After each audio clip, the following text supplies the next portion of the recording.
already standing on. Human towers, this was how they have to reinforce the bottom, and this is two people going all the way up. There are other human towers where it's teams of people building teams of people. You're not going to get up there on your own. Well, what if we had a view in our church, as Paul did to Timothy, to the faithful man, to the others, and we begin thinking, okay, I'm at this stage in this ministry, but 10 years down the road, 20 years down the road, I may have 10, 15 years left. But what foundations can I leave so that the next generation can build on that and take it further? And then the next generation take that and build it further. And I think sometimes our vision is too short. We think of my ministry and finishing my ministry and I'm done. When we need to be thinking of the next generation and the next generation. And so I think those are important concepts as we go along.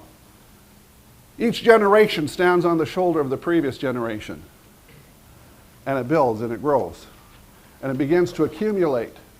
This was one that's posted outside a library. Think of all the knowledge that we have today because of great men who wrote books and accomplished things, and we stand on their shoulders. Every time we read a book, every time we listen to someone who's taught us, every time our parents have trained us in something, we're standing on someone else's shoulders. And we need to recognize that we need to do that for someone else. Okay. I mentioned yesterday, I'm just going to mention it today, we talked about that we need 5 levels of leadership in terms of our concept of development. Many people might think more in, let's just get the grassroots leaders. let's have some home group leaders and some Sunday school teachers, and let's provide ministers, someone to care for that area. But I think we need to raise our elevation. And we need to think of overseers and supervisors. That would include elders and those types of roles, but I think we need to think in terms of equipping equippers in our church who can equip those ministries. Team leaders and ministries and so on. And then the full-time local leaders. And I think sometimes when we're looking at the leadership potential of people in our congregation, we need to kind of assess, okay, what potential do they have? Maybe at this stage it's down here, but I see something in that person. He could be up here. For our own fellowship, we have to think in terms of regional care. Are you a pastor of a pastor? And how do we facilitate that? And then national leaders. And as a fellowship, if we could catch a vision for the scope of that, and we're building, I want you to dream with me. Dream with me. And I've written it there, but I want you to think. You can shut your eyes if you want, but imagine the fellowship of Christian assemblies. Imagine it. Where leadership development is a priority that is embraced in every FCA church across our nation. Imagine that. Imagine where there's a commitment to partnership between churches, local discipleship schools, itinerant training programs, Bible colleges, mission and parachurch organizations, and more on the local, national, and international level for the purpose of leadership development in the FCA. What would that look like? If we were partnering together to raise up the best leaders that we could and mobilize them into ministry, what would that look like? Where diverse expressions of leadership are emerging, young and old, male and female, traditional and creative, for church and marketplace, working together shoulder to shoulder for God's kingdom. What would that look like? Where leadership is Christ-like in character, faithful to Scripture, sensitive to culture, and contextualized to the local situation. Where every seasoned leader is mentoring and raising up younger leaders. Where hundreds of future leaders are emerging with innovative ideas to bring the gospel to Canada and the world. Where would it lead?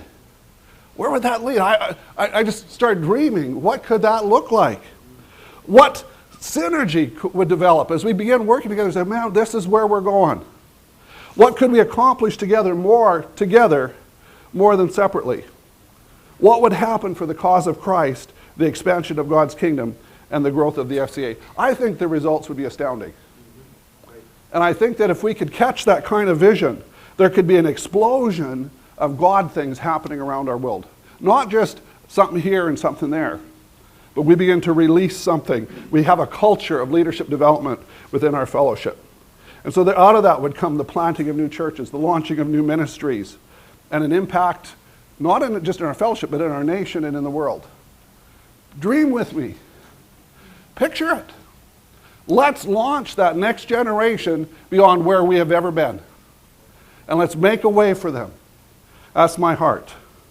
Now, yesterday I mentioned a quote by George Barna, and he talked about that. He felt that the number one issue, he said, that is why I believe nothing is more important for the future of the Christian church in North America than leadership. I'm not going to repeat the quote. But leadership development, there is a crisis in leadership. We see it all around us. And there is, we're all familiar with the Chinese characters, crisis. And the Chinese word for crisis, if you're Chinese here, you can probably say it better than I can. Mine's all from learning, reading. But there's two characters. One's danger and one's opportunity.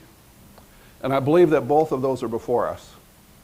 If you read the Lausanne, some of the work that the Lausanne Covenant and Committee and some of those have put out from there, I'd like to just read a little bit here for you so you can catch an idea of what's happening globally. They write, "We are living in a time of great opportunity. In many parts of the world, churches are multiplying more rapidly than ever before. Unprecedented growth is occurring in North India and many parts of China. Breakthroughs are occurring in many parts of the non-Christian world. Evangelicals are continuing to multiply in Latin America and sub-Saharan Africa. Indigenous mission movements are flowering. Countries that were once receiving missionaries are now sending them to other nations as well. Movements that multiply house churches and cell groups are springing up in country after country.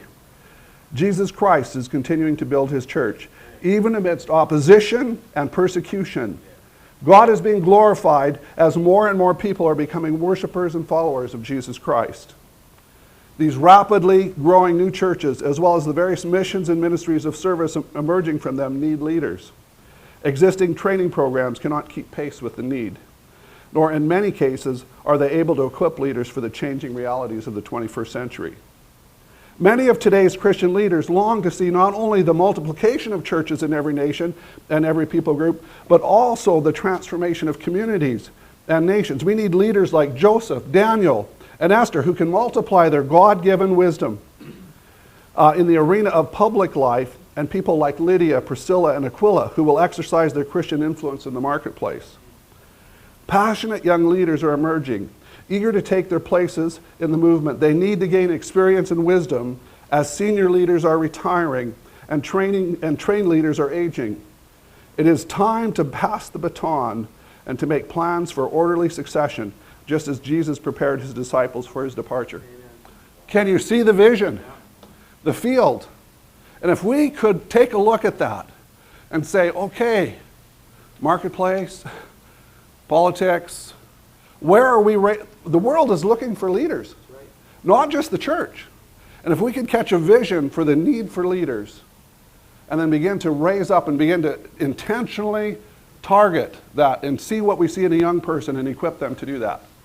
It inspires me. I don't know if it inspires you, but it sure inspires me. See, the other side of that is danger. There is a danger of leadership shortage. I don't know how many times I've read that in books. We need godly leaders in the home. That's where it should start. We need godly leaders in the church on all 5 levels that are there. We don't have enough leaders to do what we need to do there.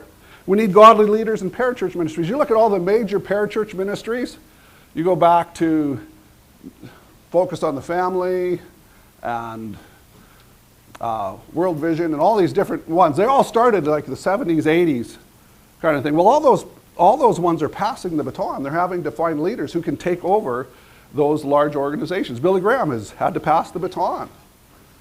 And so builders who were able to build huge organizations and needing to pass that on to leadership that's qualified. That's pretty tough to find leaders qualified at those higher levels when they haven't been able to grow up and gain those levels of experience. The mission field, the community, government, there is a leadership shortage, especially a leadership shortage in godly leadership. There's an integrity crisis. Just look at the scandals of the last years. Not just in the religious world. We can name those all.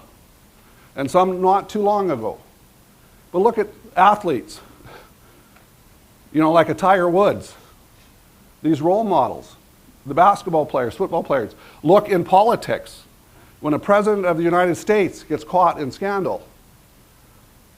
All of that creates an integrity issue, the defiled integrity issue. And so what happens is, as people look